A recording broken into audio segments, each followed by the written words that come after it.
ഈ നഗരത്തിൽ ഏതോ ഒരു കോണിൽ അവൻ നമുക്കെതിരെ കരിക്കൽ നീക്കുന്നുണ്ട്.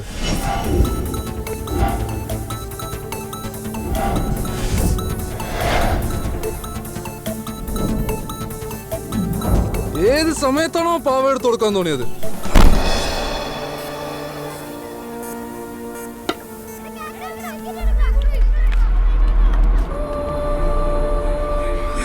ആദ്യം ഡോക്ടറെ കാണാം, അത് കഴിഞ്ഞ് ഷോപ്പിംഗ്.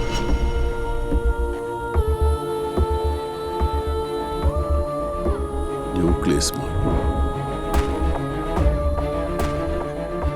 സെൻട്രൽ മോൾ, ഗോൾഡ് സൂക്ക്, ഒബ്രോൺ മോൾ, ലുലു മോൾ.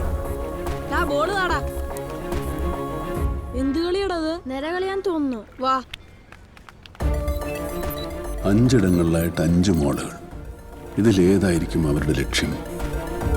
ലുലു മാളിലേക്ക് തന്നെയല്ലേ? അതെ. ഇനി എന്താണ് നമ്മുടെ അടുത്ത പരിപാടി? എല്ലാ നല്ല കാര്യങ്ങളും കുട്ടികളിൽ നിന്ന് തുടങ്ങണമെന്നല്ലേ? നമുക്കും കുട്ടികളിൽ നിന്ന് തുടങ്ങാം. സ്കൂൾ അവധിയായതുകൊണ്ട് മോളിലെ ഗെയിം ഏരിയയിലാവും ഏറ്റവും കൂടുതൽ തിരക്ക്. ഒന്നല്ല 2 ഡെറ്റനേറ്ററുകൾ ഒരേ സമയം ബ്ലാസ്റ്റ് ചെയ്യണം. 40 പേരെങ്കിലും സ്പോട്ടിൽ തീരും.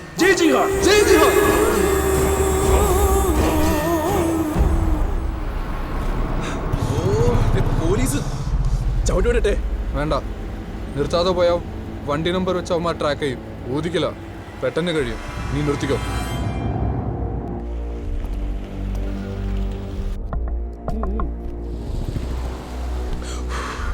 പൊക്കോട്ടെ സാറേ, പൊക്കോ. പെട്ടെന്ന് വണ്ടി എടുക്കും.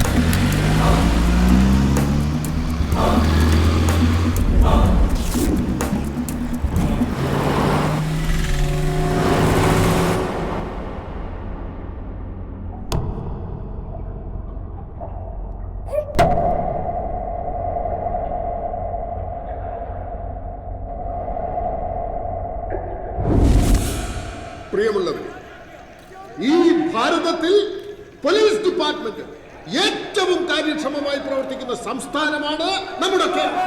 അത് ഈ സർക്കാരിന്റെ നേട്ടമല്ലേ? അത് ഹോം മിനിസ്റ്റർ കൂടിയായ എന്റെ നേട്ടമല്ലേ? പൂർണ്ണമായും ഈ നാട്ടിലെ പാവപ്പെട്ടവർക്ക് വേണ്ടി മാത്രം നിലകൊള്ളുന്ന ഒരു സർക്കാരാണിത്. അതിന്റെ ഏറ്റവും വലിയ ഉദാഹരണമല്ലേ ലക്ഷോപലക്ഷം ജനങ്ങൾ ഇതിനോടകം പങ്കെടുത്തു കഴിഞ്ഞ ഈ ജനസമ്പർക്ക പരിപാടി. ഒരു കാര്യം ഞാൻ തീർത്തു പറയാം. ഈ നാട്ടിലെ പാവപ്പെട്ടവർക്ക് കൊടുത്ത ഒരു വാഗ്ദാനവും ഈ സർക്കാർ ഇന്നേ വരെ പാലിക്കാതിരുന്നിട്ടുണ്ട്. മുഖ്യമന്ത്രി രാജിവെക്കുക.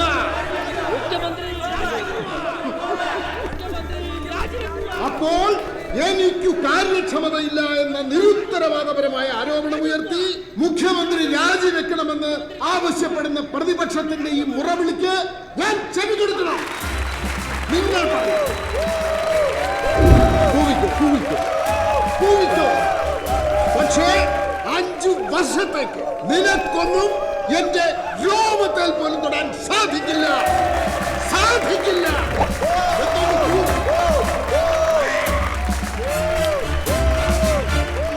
എന്തുകൊണ്ടെന്നാൽ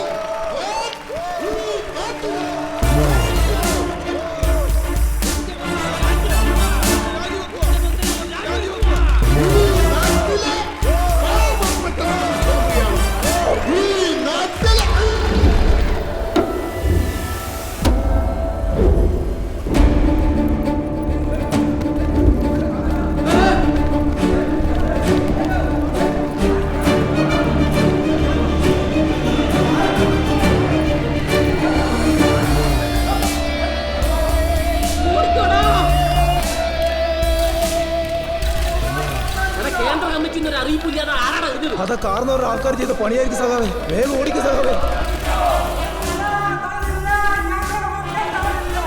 ആ കുഞ്ഞിനൊന്നും മരത്തല്ലേ ഭവാനി. കല്ലേറിൽ പരിക്കേറ്റ മുഖ്യമന്ത്രി തോമസ് ചാക്കോയെ സമീപത്തുള്ള സ്വകാര്യ ആശുപത്രിയിൽ പ്രവേശിപ്പിച്ചു. മുഖ്യമന്ത്രിയുടെ ജനപിന്തുണയിൽ മനംനൊന്ത പ്രതിപക്ഷത്തിന്റെ പദ്ധതിയാണ് ഈ കല്ലെറിയലിന് പിന്നിലെന്ന് ഭരണപക്ഷം ആരോപിച്ചു. സംഭവം നടന്ന സ്ഥലത്ത് വേണ്ടത്ര നിരീക്ഷണ ക്യാമറകൾ ഇല്ലാതിരുന്ന സാഹചര്യത്തിൽ ഇനി മുഖ്യമന്ത്രി പങ്കെടുക്കുന്ന എല്ലാ പൊതുചടങ്ങുകളും CCTV നിരീക്ഷണത്തിലായിരിക്കുമെന്ന് DGP രാമസ്വാമി പ്രഖ്യാപിച്ചു. നഗരത്തിൽ മിന്നൽ ഹർത്താൽ. മുഖ്യമന്ത്രിയെ കല്ലെറിഞ്ഞതിൽ പ്രതിഷേധിച്ച് ഭരണപക്ഷത്തിന്റെ ഹർത്താൽ.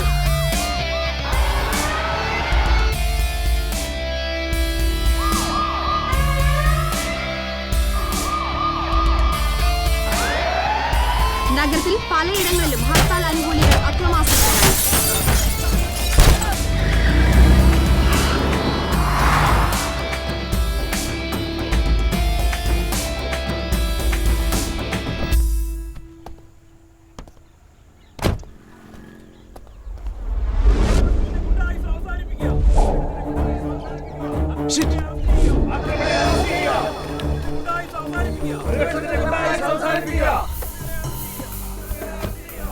എന്ത് പറ്റി? മുഖ്യമന്ത്രിയെ പ്രതിപക്ഷക്കാർ കല്ലെറിഞ്ഞു. ടൗൺ മുഴുക്ക ഹർത്താല. വണ്ടികളൊന്നും മാളിലേക്ക് കടത്തിവിടുന്നില്ല.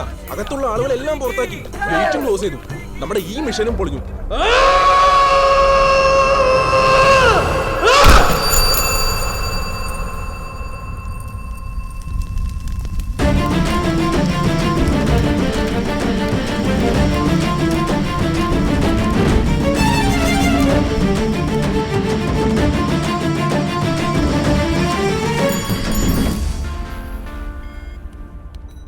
സിറ്റിയിൽ ഇന്നത്തെ കംപ്ലീറ്റ് CCTV ഫുട്ടേജുകളുണ്ട് സർ.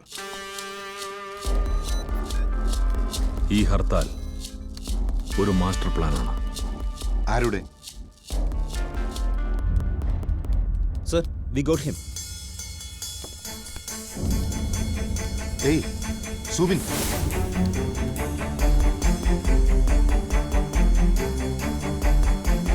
ഏയ് അതേതോ വഴിപോക്കനാ. മറ്റേയാളെ സൂം ചെയ്യും.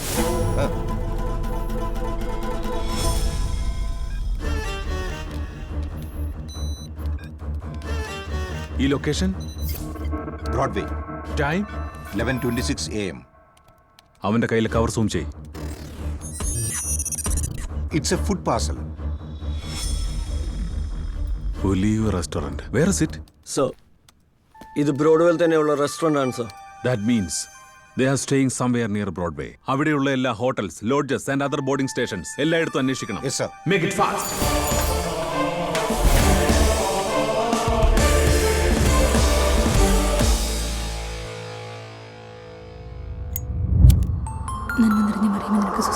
ഞാനും കൂടി ഇട്ട് സിഗരറ്റ് വലിച്ച ദോഷം കിട്ടും കേട്ടോ.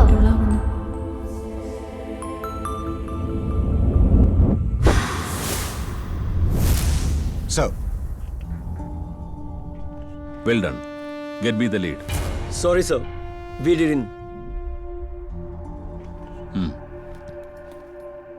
എല്ലായിടത്തും അന്വേഷിച്ചോ? Yes sir.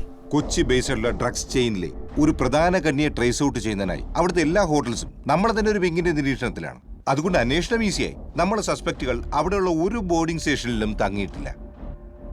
അവിടെ ഇല്ലെങ്കിൽ പിന്നെ ചിലപ്പോ അവർക്ക് അവിടെ എവിടെയെങ്കിലും ഒരു ലോക്കൽ സപ്പോർട്ട് ഉണ്ടായിരിക്കാം. ചേരിയിലുള്ള ഒരു വീട് അല്ലെങ്കിൽ ഒരു മർച്ചന്റ് ഷോപ്പ്. പക്ഷേ ആ വഴിക്കുള്ളൊരു ഇൻവെസ്റ്റിഗേഷൻ പ്രാക്ടിക്കൽ അല്ല ആനന്ദ്. അവിടുത്തെ ചേരികളിൽ മാത്രം ആയിരക്കണക്കിന് വീടുകളുണ്ട്. ലോക്കൽ മർച്ചന്റ് ഷോപ്പുകളുടെ എണ്ണം 100ഓളം വരും.